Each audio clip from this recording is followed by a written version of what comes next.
What's up, everyone? Welcome to Barstool Breakdown, episode 34. And we got a great show for you today. But once again, before I get into that, please hit that subscribe button. We are less than 20 people away from hitting 1,000. Get the Breakdown boys to 1,000. We appreciate all you guys out there. The support's been amazing. Paige's episode was the #1 episode so far. Over 7.8 thousand views or something like that. It's beaten Brandon Walker, beaten Nick Turaney. Unbelievable. We appreciate you guys. We got a great one today. It's the guy that was just on the Yak. He just killed the gauntlet. He's going to get a PLL tryout because of it. It's Doogs. Let's get it. Get sturdy as fuck. This is it. I should be over all the butterflies, but I'm into you.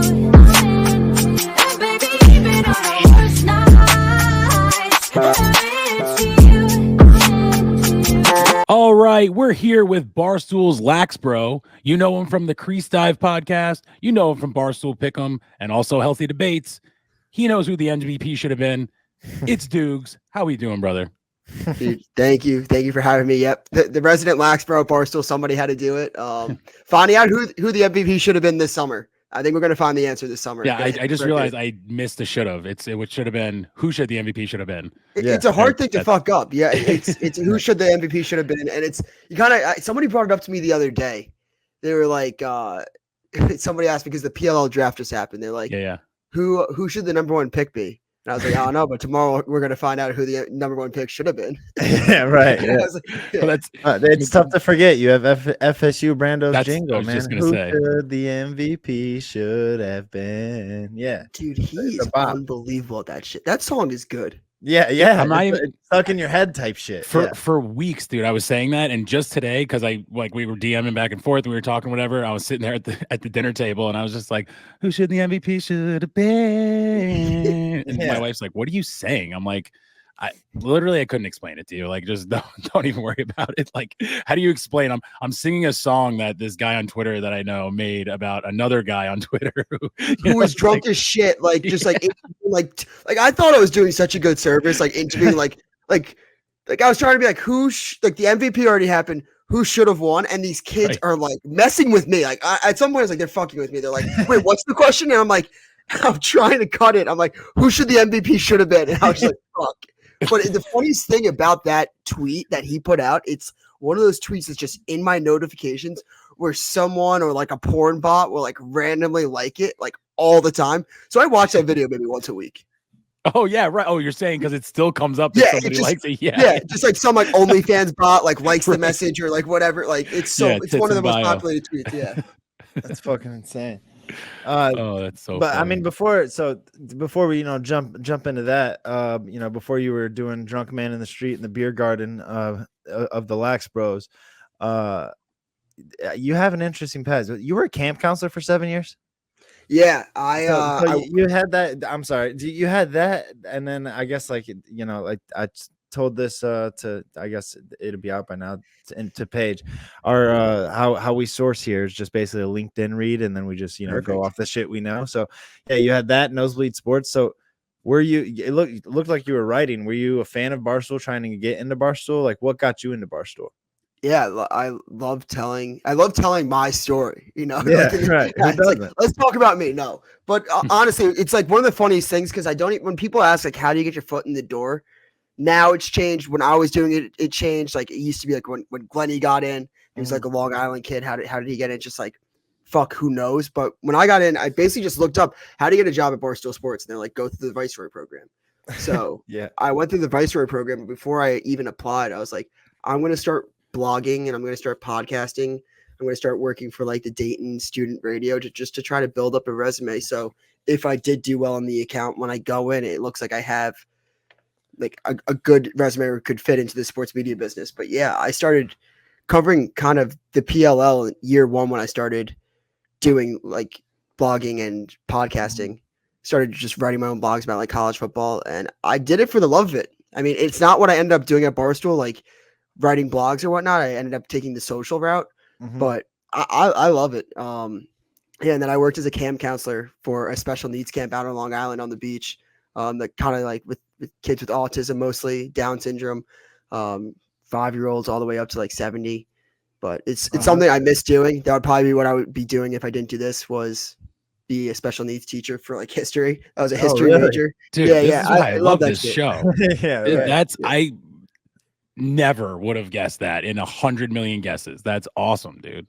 Yeah, that's one of the things I wanted to do with Barstool so bad, or still could do, is like almost showcase this camp because the kids are fucking hilarious. And I know like you'll see like thing like on Twitter, like the way that people kind of talk about autism, or even how people talk about like Barstool employees like myself with autism. Like there's these kids that are so goddamn funny that need to be showcased to the world because they're so nobody will be more honest with you in their life. Like if you look like shit that day and you look hungover, they'll let you know right when you walk in. Like you do Yeah. not look good, and you'll Yeah. be like, "Oh my Yeah. god, I needed that honesty." But it's so funny. These kids, Dude, like I want to show like the Special Olympics with them. But I was yeah, just gonna I say love you Special should Olympics cover the every day. Special Olympics. That would Yeah. be great. I mean, Yeah. I'm just thinking like the movie The Ringer, which I guess is not a great depiction Right, of right, the but- Special Olympics, but that shit was hysterical because of the people with disabilities. Honestly, it wasn't Johnny Knoxville that was that funny. You know, it was like everybody else was so funny. When the fuck did we get ice cream? Yeah. Like, that's one of my favorite lines of all Greatest, time. Yeah. one of the greatest lines in that movie for sure. Shane Gillis also talks about it all the time. Like he's like, Oh you yeah, know, yeah. kids with autism are cats. Kids with Down syndrome are Autistic dogs. uncle or Yeah, whatever. Yeah. Yeah. yeah. Dude, I'm a teacher down here in Florida, and I have an autistic kid in one of my classes, and it's so funny you said that because today he just walked in and he was like, "Somebody smells," and I was just like, "Yeah, let's just keep it to yourself," because I knew who it was, and I was like, "Don't, don't say that." So, It's so interesting with kids with autism too. It's like, you know, some kids you'll see that like freak out or that will hit themselves, and Yep. you won't really know what they're trying to say. But for me, it's like you kind of gotta. I'm very good with talking to people like non-verbally. Like they might just be wanting to say like I got to go to the bathroom, but they don't know how to verbally, or they can't verbally express that. So they like express it in different ways. So like trying to figure out the ways that they can communicate. Can they point at things? Can they point at the alphabet? Because kids with autism are still some of like the smartest kids you'll ever meet in your life. And I know that like might be surprising to some people that are listening to this, but they're really smart. Like I could have full-on conversations with kids with iPads when they just like type in stuff, can't talk, but yeah. Yeah, It's, that's taught me a lot. incredible. And talk about like opposite sides of the spectrum. You go from that being a counselor for that, and now you're screaming from the booth almost daily on Yeah. Pick Central. You know what I mean? So like it's a how's that change been? Career wise, I guess for you, because like you come up doing that, and now you're yelling from the booth. Is that something you envision? Yeah, I think that right now at Barstool, it's like I'm still trying to figure it out. Basically, what I want to be, what I want to do. Do I want to lock in on lacrosse? Do I want to be a producer? Do I want to be a full-on social guy? I don't really want to be locked down doing one thing. It's the best part about Barstool. Pick Central, after the layoffs, lost some people for production to Pick Central. They didn't really know what was going to happen with the show, so I was just like, hey, I'd like to take this opportunity. Like I'm a one man doing two jobs basically. That used to be. So yeah, I kind of like where I'm at and just screaming from the booth, hanging out with those guys every day. It's so funny. Like there's nothing I love more than pissing off Chris Clemmer and getting him just yell his face off right now. I have that in my notes. Where did that beef come from? Like where did beef that with who? He's beefing with everybody nowadays. Everyone, He's got Meek, he's got a Smitty. fucking attitude now. Yeah, he's got an attitude now. Yeah, I think it might be, it's basketball season, so it might be him coaching. He's got that like coaching complex. Yeah. But right. I love where that's a good point, dude. I actually think that's it. Because he almost is in like almost like a coach mode where he's like, you don't talk to me like that. Like I feel like everyone that says anything to him, he used to just wear it kind of, and now he just fights back so hard. I think Brandon Walker being in the office helped him because Brandon takes it pretty good too, Yeah, 100%. And Clemmer hates getting talked down to, and even if you're not, and he thinks you are. But he's been one of the guys that like post the Chicago move. That when I started working with the Pick Central guys, he's one of the guys that I've really enjoyed working with. That I honestly, out of everybody that's on Pick Central, he's the one that I didn't really work with before. So getting to know him post the breakup or whatever you want to call it, he's been a great guy to be around. I actually had here, you talk about working with Clemmer. What's it like working with Rico? Just fully like nonstop almost now, I feel like. So I say that I speak English. I'm somewhat fluent in Spanish, depends how you want to say that. And I'm fluent in BOSCO. Bosco just is. You just kind of. He might not be talking. I don't. People are gonna take this the wrong way. But what I was kind of saying about autism, like you kind of got to know how to talk to kids with autism. I know how to speak Bosco, even when nobody in the room knows what he's saying. I'm like, I know what he's saying. Like he'll be talking. You know what I'm saying? Like when he'll be in a stream and he'll just like say something like that flies over people's heads, and I'm like, he just dissed the shit out of someone, and nobody. Oh yeah. Well, because I almost feel like, and I don't want to sound like a complete douchebag when I say this, but I feel like there's like something about like, I don't know, like Long Islanders, New Yorkers, like something that area where like we're so sarcastic and like love to just do little digs where it's like we don't say it with like emphasis to like prove the point. It's just like one of those ones where we'll let it fly over your head, but we said it still. You know what I mean? But you need to like clip those things and get those out, especially for Barstool. You know, so like I fully get what you mean by that. That's funny. I told Bosco like he's a changed man, 100%. I love him. Took me under my wing, under his wing. Love working with him. But I told him, I was like, dude, I will give you shit. Like if I will push back on him, and that's what I love doing with him on Healthy Debate when he has a take like about St. John's and how they're dead. Like I'm the guy that's like when he's wrong, I'm like clip that. And I'm probably one of his closest people at work, and I'm like clip it. He'll call me like an undercover cop. You're gonna send that to Neely in California. I was just gonna say he's done a little. He's been a little hard on our boy Neil lately, so that's. Neil's just doing his job. I just kind of like how now Neil he's not even yelling at Neil. Neil is just the social team. Like anytime the social team clips something, it's Neil. Yeah, it's Neely boy. Yeah. He gets a little invested with that. He once actively told me he would never come on Stoolie Wednesday on Twitter. I DM'd him when he was on the bus, and I was like, "Hey, come on Stoolie Wednesday. I know you got the time. You know you're on the bus." And it was like blog number 4 at Jonathan Sands. I will never come on Stoolie Wednesday. He's so tapped. He's so tapped. He would DM back and forth with me for a little bit, and I was like. You know, like he kind of was like he would ignore the when I would ask him if he'd come on the pod, but he would answer other stuff sometimes or like the message I sent to him. And then I one time just wrote, "Don't need to answer with anything besides handshake. I'll come on. This emoji for maybe or this emoji for never, or whatever." And he just wrote back TBD, and that was our last DMs. So I'm just like, you know what? I can try to talk to him. No, I mean you could try. I gotta be careful. I had apparently Rico's head lieutenant, whoever that account is on Twitter. He was in Stoolie Wednesday. The writers are after me. He doesn't like me, so I don't know. The writers are standing down. I think they're standing down. If I think there was a message out today from we'll call him Neely boy because it's a social guy. I don't know who sent it. Maybe but one of the social guys tweeted it out that the writers are standing down. But I'll talk to Bosco. This beef has got to get squashed. I don't get it. This is where it's kind of like it's the therapy steps. I mean, to become like a complete changed man, I think that he needs to put this beef aside. You guys do great things, just like getting the personalities on this behind the scenes people on. I think it's like a really cool thing that you guys do in such a niche. And coming from a niche guy, like a guy that likes college basketball, mid-major, and lacrosse, I can appreciate niche. Like, I think what you guys have, like people love, and you really get to pull the curtain back on some of these employees. So keep doing what you guys are doing. Yeah, no, we appreciate it, and we have a lot of fun doing it. And the Barstool culture and climate that you guys have, it's been really easy to work with you guys on it too. So, again, another late interview, but it's like you're one of the boys. We're just kicking it. So it's super cool that we've developed this and what it's become. Yeah, I feel like we're. That's the cool part. Yeah, like, for sure. You guys are one of the boys. You guys like, we're obviously not in. They're not working for the company, but it's like.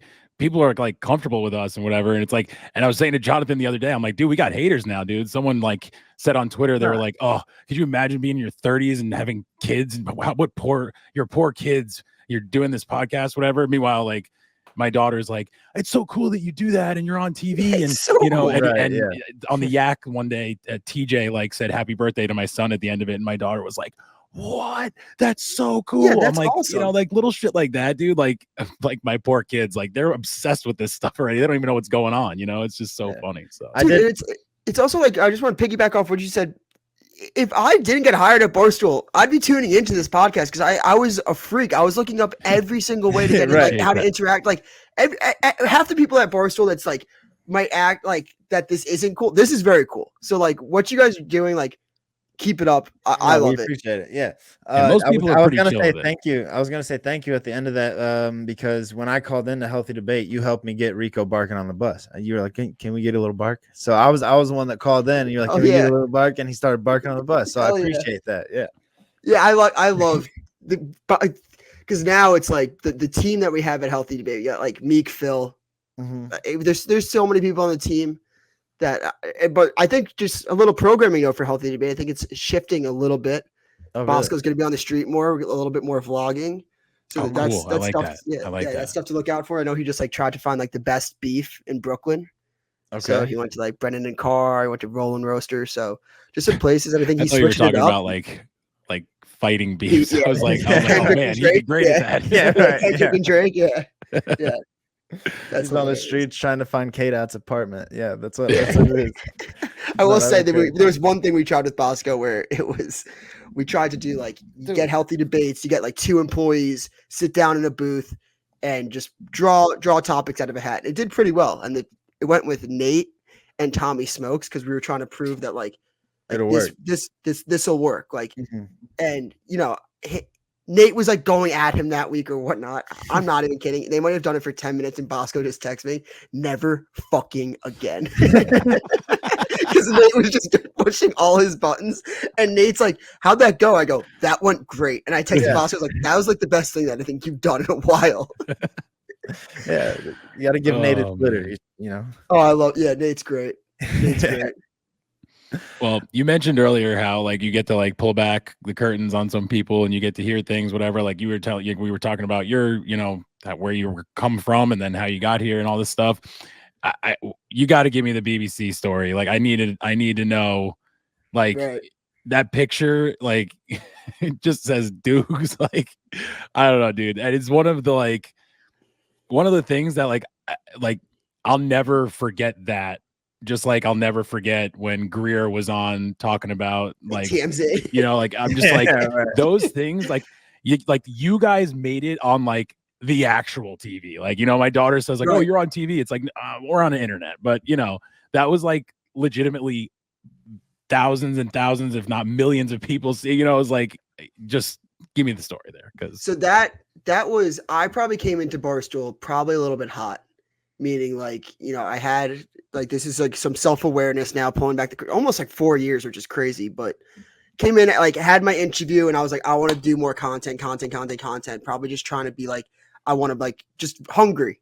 Yeah. And I was probably fast playing it a little bit, and I remember trying to do Man on the Street, and this is around the time of the AMC stock and Robinhood, and Dave's tweeting about it, and I'm like, okay, like somebody should like do something with this. And my brain went to like, what did I grow up thinking was hilarious? And I was like, the Brady protests.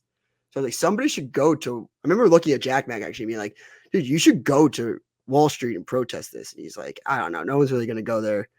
And I was like, fuck it, like if no one's gonna go, I'm gonna go. And one of my buddies that interned with me, Gage, shout out Gage. He filmed me, came with me, and we've just caused a ruckus. It was middle of COVID, had to wear the mask. I'm getting yelled at for not wearing my mask right. And then all of a sudden, like people like there's like a crowd like looking at me, and the BBC person just comes in with her British accent and like, what's your name? And I'm like, Dukes, 2 zeros, don't forget them. And that's where he got the picture from. But like that was one of the wildest days. I remember Dave tweeted like the next day, like nice sign, kid. And Yeah. he Yeah, didn't dude, even know that I worked for him. I mean but that was just such like and that's amazing. Like, see, that's why like I feel like you have said this before possibly on something, because I feel like I do remember this, you saying like you were just like, fuck it, I'm just gonna go out there, and then it just kind of happened. But that was you said 4 years ago now. Dude, it's insane. It was 2001, like January. I started June 'cause COVID. 2020. Holy shit. Yeah. Right. It's bizarre to think about. I think I was even trying to do like the math. Like Tyler O'Day worked here for, I want to Oh, say like God. something like 5 years, right? And I Mhm. started doing the math. I was like, holy shit, I'm like 8 months away from working here the same amount of time Tyler Day is, and I'm like, I still feel like it's my first or second year. Just like time fucking flies. Oh yeah, yeah, your shorts are still normal size, and you're not running marathons too, so things are. Oh, I am running a marathon. That's Oh, my shit. that's my quarter life crisis. Just ran the half. Oh, that's right. I saw it. The New York Marathon. I saw on your fucking LinkedIn. Shit. Oh, God. It's You a better quarter wear life normal crisis. shorts, dude. Everyone has to have one. Yeah. Oh, yeah. When you start coming in with shorts that are almost showing your balls, then we know yes. you're on your way Yes. out to go to some different building. I'm gonna go for the Chrysler Building. Bring down the Empire State Building. Yeah. That's it. It's awesome. So you get these legendary moments like that with the BBC, but you also have the opposite side of, it's still a legendary moment, but there's a VCU old man that kind of owns you. Right. Yeah. When No, something that's like that happens. Like, what's your take on that? Like when that initially happens, are you just like, oh fuck? Like how's that work? I think it was I like thought it was Big Cat hilarious. you see this guy that just owned Doogs. Yeah. I thought it was hilarious. But I also, again, like talking about like niche categories. Like I am a Dayton basketball fan. Yeah. Mid-major college basketball, which college basketball itself is pretty niche.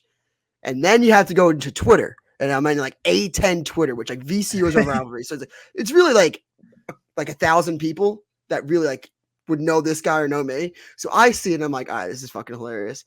And then I start seeing the Barstool, like my friend group chat start buzzing and like Smacky Jables is like, this is fucking hilarious. Max Delente is like giving me shit. And I'm like, oh fuck. Like Quig starts fucking with it. And once Quig gets his hands on it, Yeah, I'm it's like, over. this shit's gonna like be, it's what am I even gonna do? I can't even fight it. Now this guy just fucks me every winter, like twice a winter. I can't do anything about it. And it's very funny. I'm gonna try to go to a game with him. Oh yeah. Yeah. Wait, have you been in touch? No. No, but I mean, I guess you know his Twitter. No. Yeah. Just No. an idea. This is one of those ideas that like I'm doing through another VCU person Okay. where like he won't answer me. He won't follow me back, so I can't DM him. Oh, okay. So Damn, he really does run shit in this. Yeah, so I'm going through a VCU person. We're gonna try to break bread. Maybe do a video about that. But yeah, that guy fucking owns me. Yeah, that's awesome. There we go. Yeah, you but and this guy and us and Rico. We'll just get the handshake emojis. We just gotta all get on. We gotta all get on this show. Yeah, there you go. That's right. Yeah, Hell of a- we'll hell just of a break it group. down right here. Yeah. Yeah, it's all good. I mean, you love Dayton so much that you were caught in tears after round one. Yeah. Yeah. I even said I'm not really a sports crier. Yeah, just no regrets. It just hit you. Was that like a drunk happy cry? Like that's what you were so happy. Like that was insane. Yeah, it wasn't about For the a win. round It one was like, thing. yeah, like it wasn't a round one win. Like it was more of the fact that my senior year I missed having like a tournament moment on campus with my friends, and the way that they came back in that game, and I got to see like the students celebrating with their friends. It was more about that than like, Okay. wow, Dayton just won a basketball game. Like everything just kind of hit me, and I was like, wow, this is so fucking sick. Yeah, it was like the nostalgia was kicking into a little bit. Okay, Right. I see. And some responsible news. Like I'm man enough to admit that. Yeah, like Yeah, of course. it all flooded me. But yeah, I have no fucking regrets. No Yeah. regrets. But was Yeah, that the that's my first great- time? First cry time for sports, like you said, or no? Happiness. Yeah. No, I I'm cried saying, over have some you- Patriots games. Oh, Yeah, okay. he's All the right. first Yeah. Okay. happy guy. Giants. No, that's Super yeah. Bowl. That's what I meant. Happiness. No I meant shit. Yeah, because yeah. So Oh! Eli Manning. Yeah, the closest I got to crying was the Seahawks Super Bowl from happiness. Oh yeah. Oh, When yeah, Malcolm Butler made the that's interception. a good one. Yeah, that's a good one. Yeah, well, you were on the verge of sad tears there, and then they didn't fucking run the ball. I mean, Yeah. so then it turns into happy tears real quick. I get that though. Yeah, those are probably the two wins that like I never expected coming. Like I was like, Dayton's dead, Patriots are dead. But yeah. Yeah, that's true. That's a good point. You mentioned, before we started recording, you're gonna go to Chicago soon. You haven't seen the Chicago guys in a long time. And you're doing some, you said lacrosse thing with the PLL. Yeah, so that's a little sneak peek. Rabel, he usually goes on PMT. I'm not sure exactly what we're going to be doing, but I will be in the Chicago office on Tuesday. Nice. Hopefully be involved in the mix a little bit. It'll be good to check out the office, work on my basketball game a little bit. You're gonna have to do the Hopefully- gauntlet on the yak. Yeah. Oh, Yeah. I gotta start practicing. I gotta put up a jumper or two. Yeah. I'm not Tom Brady when it comes to under pressure. I am going to choke so hard. In my basketball games, mostly just passing and driving to the lane. So we got to work on our jumper before the Yak Gauntlet. But I'm excited to go check out The Office. I love Okay, Chicago as a city. You got Clemmer there to coach you up before you get out here. You're good. He hates threes. Yeah, oh, that's He true. hates Yeah, threes. He hates threes. Dude, and basketball's no fucking joke, dude. Like I played basketball and like even in college, I used to just play like with my fraternity, like on like the intramural teams, whatever. So like I haven't played in so long. I played against like it was teachers versus students game that we just did in like December. And dude, I was like the whitest fucking dude ever, bro. I was like making shots off the backboard, and that was it. Like short range shots. I was like, I got the ball at the 3-point line and was like, oh shit, this looks far. Like I don't know if I'm gonna airball this in front of like 300 kids. So yeah, man, I would put up some shots. You can't even let that happen. What's up? You can't even like let that happen. You can't put that up. Yeah. No, I mean, just putting the ball off the backboard. I think I had like 8 points or something, which was like, I don't know, the second highest out of the teachers. And the kids were like, oh, you're using the backboard though, Mr. Rambuka. I'm like, the fucking ball went in, guys. Like, what are we doing here? You know, like it's just my dream is actually yours is killing it as a teacher during like the faculty game. And being the best, like being the best basketball player out of the faculty, and all the students are just like, "Whoa, he should be in the NBA." All right, so here, this is maybe not as cool, but I literally just was dominating on the volleyball court when we did that. I was just spiking the shit out of this thing, and everyone's like, "How do you know how to do this?" And my sister played college volleyball at FGCU, so like I knew all that shit from her. She'd be like, "Can we just like hit the ball around a little bit?" I'd be like, "All right," and then so yeah, it's. I don't know if faculty games would be your speed, dude. We've seen what happened in the alumni game. Yeah, your facts. That was the loudest. That was the loudest snap I think I've heard. That camera was so far away you could still just hear it pop. It was crazy. Popped. Yeah, I was actually talking. Didn't you like tough it out? You said something like immediately after, didn't you? Did you just yell that it was broken or? Yeah, I think I broke my ankle. I think I was talking with Marty about that because he was like, "You cry like." Oh, it was during the bracket. They were talking about crying. I was like, yeah, like I cried during a Dayton men's basketball game. But one of the toughest things that I've ever done was when I broke my ankle and I'm getting wheeled off the field. And these kids are like, he's not crying. They're like, oh my God, that kid's a monster. And I was just like, fuck yes. Like, yeah, right. Like, at least these kids think I'm a badass. Right. Yeah. Don't show them the flyer clip. Yeah. Yeah, they probably saw like the Barstool video and were like, "Oh, what a pussy!" Yeah, for sure, for sure. It's something we haven't brought up yet. So breaking your leg in lacrosse because you are the lacrosse guy. So you have the crease dive. That's like your baby, right? Mm-hmm. What's the goal with that? You're always out there watching the game. You're just trying to grow the game. Yeah, I think the end goal would just be eventually becoming something that Barstool can turn into a moneymaker, making a lacrosse vertical that could become something that's sustainable for the company. I mean, obviously lacrosse is a small market right now, but the goal is to just have fun with it. Try to grow, try to do what I can to just push the sport forward, get the Barstool audience involved. I think it's very fun to do over the summer. I like to drink. I like to watch lacrosse when I can combine my two favorite things. I'm all good with it. And it doesn't even feel like work to me because it's what I'd be doing anyways. No, when you post those videos, that place looks like a fucking vibe. Like I'm jealous. I'm like, damn, that looks awesome.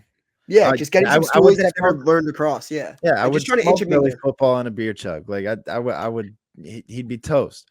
Fucking Billy. Dude, moving to Florida because I was a huge lacrosse player. I played indoor and outdoor lacrosse. It was like my favorite sport.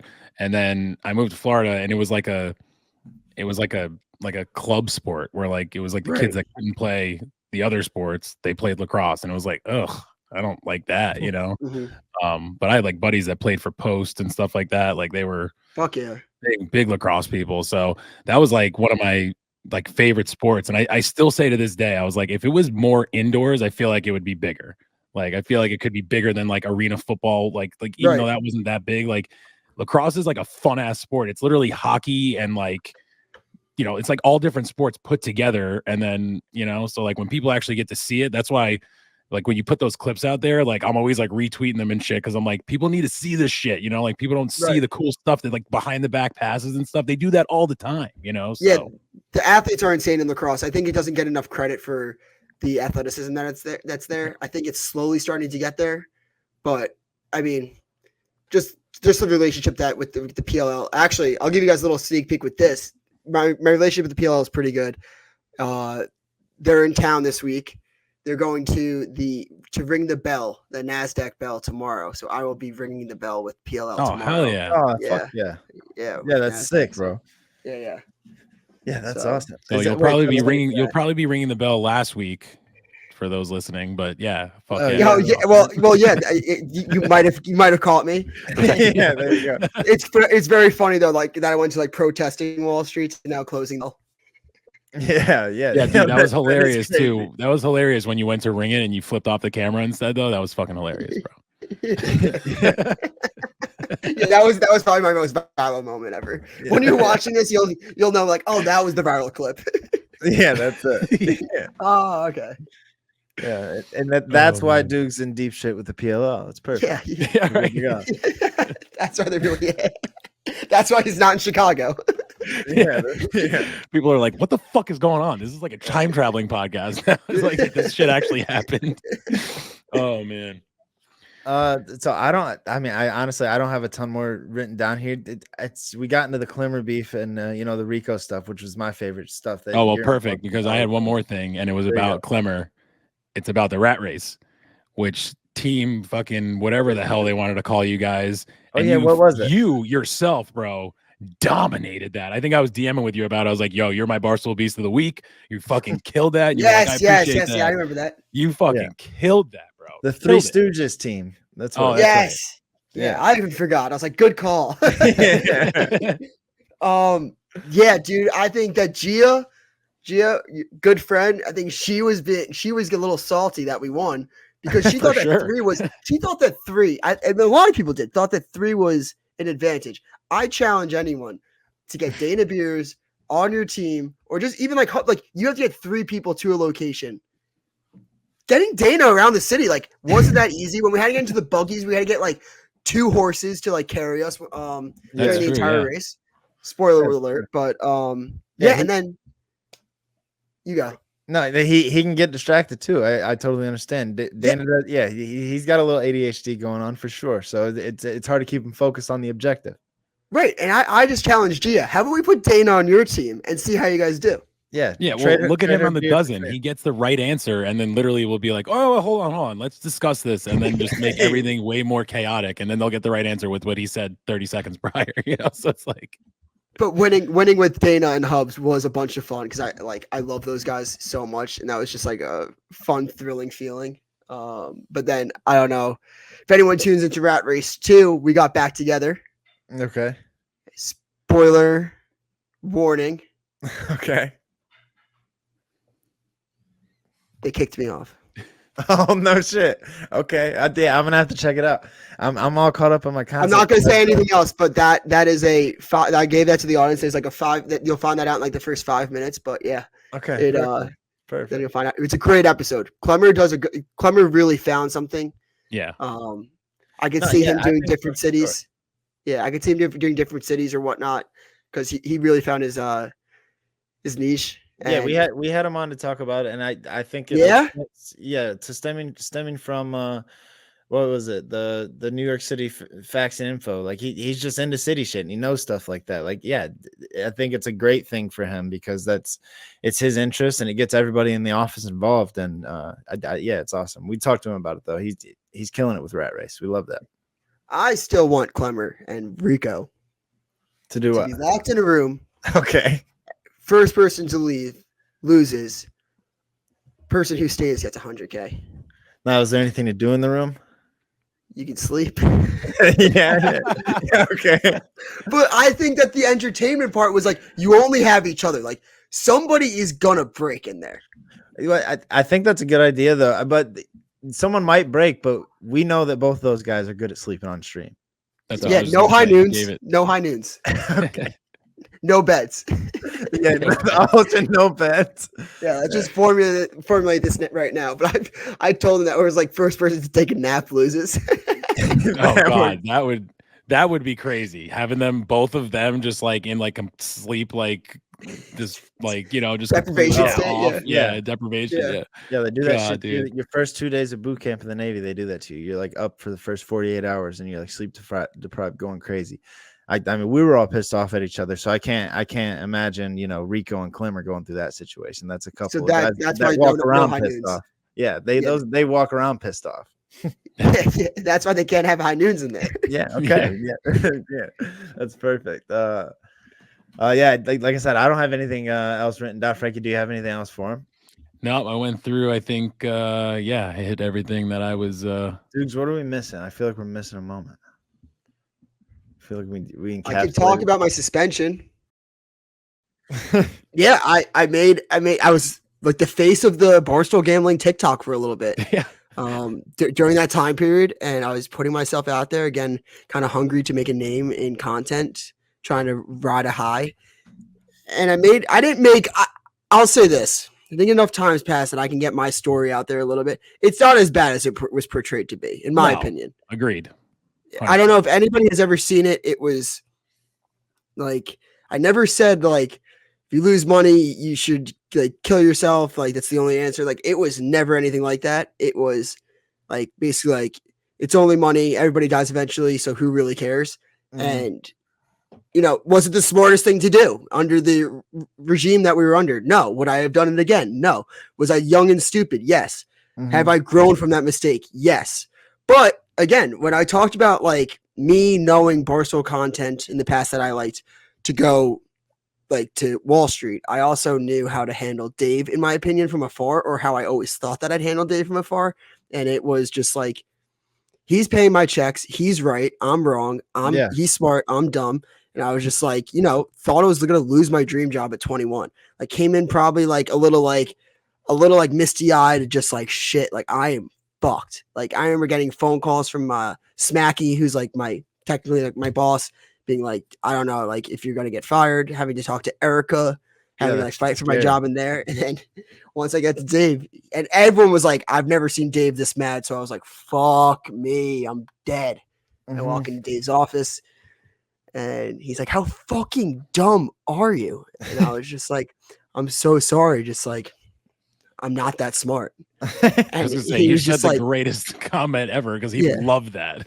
yeah. And like, I think that like, that was just my way of just being like, I'm young, I'm learning. And like, Yeah. it was so weird because I was so conditioned to all these jokes that I was used to hearing growing up. Right. Like, this type of tone, and then to immediately come into the job, and I'm not making up like an excuses, but just to completely come into the job with new rules, didn't really understand them, didn't really understand, I think, the scope of the industry and how serious the like being under a gambling company could be. But Mhm. I'm very happy that that's in the past, and out in 2024, I'm still working for Dave. He really is like hilarious to be around, and working with him on Pick'em was, after fucking up sometimes with him, but it was always fun just to chop it up with him. Yeah, that's Well, incredible. It was pretty good too, where like I said, you just said I'm not that smart, and he thought that was just a great response. And he said that on like the rundown. I think he said it Right. on some other shows. Like he just was like, he's like, yeah, he was just honest. So like that was Yeah, right. whatever. Yeah.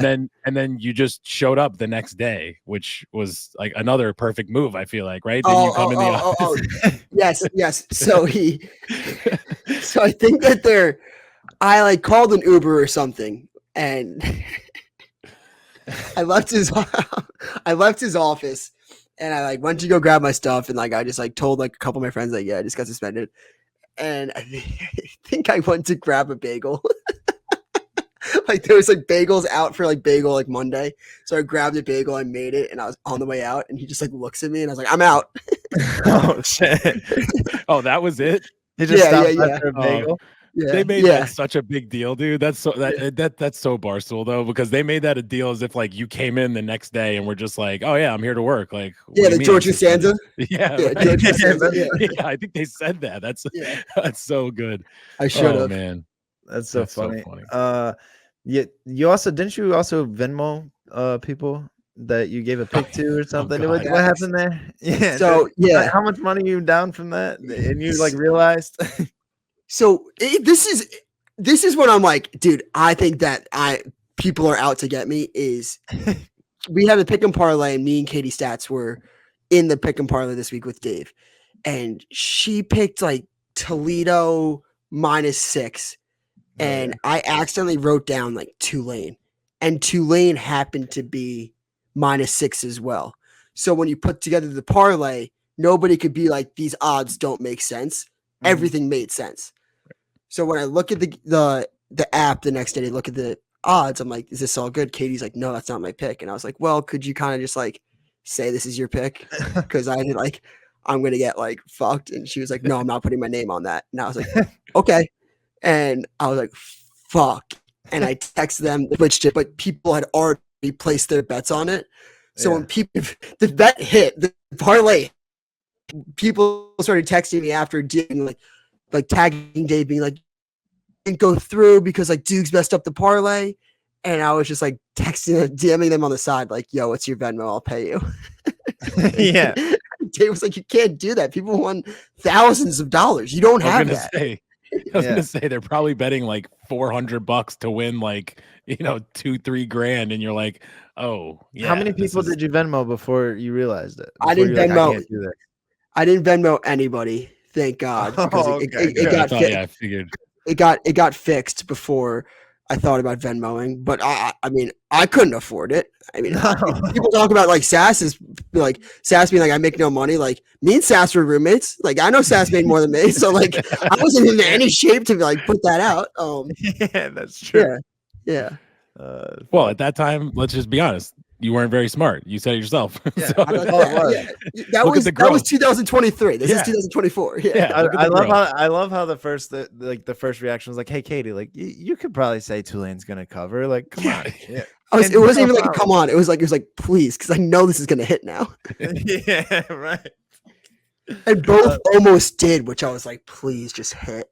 Please. I remember like actually like that's like whatever game didn't cover was like an awful beat, and we were watching it together, and I was like, fuck, here it comes.